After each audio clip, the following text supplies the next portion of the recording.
మీరు ఇప్పుడు చూస్తున్నది యమునాదేవి మందిరు. యమునా నది యమునోత్రిలో అనేది. యమునోత్రిలో ఉద్భవిస్తుంది అమ్మవారు యమునాది నది.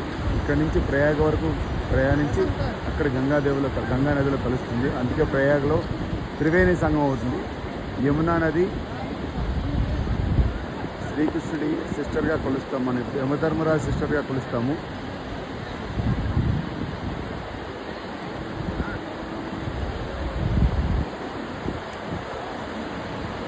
చాలా అద్భుతమైన క్షేత్రం ఇది. చూడండి,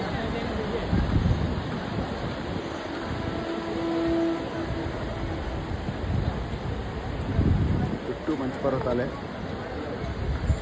చూసిన ఇది గుర్రాలు నిలబెట్టుకోవడానికి కలిగిన ప్రదేశం.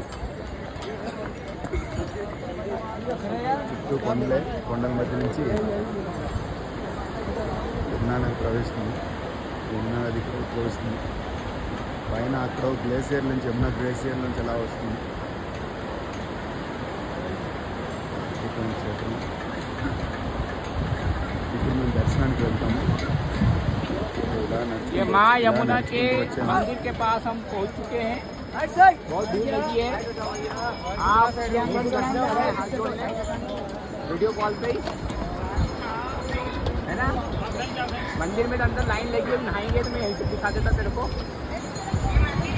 वहाँ सामने मंदिर है और यमुना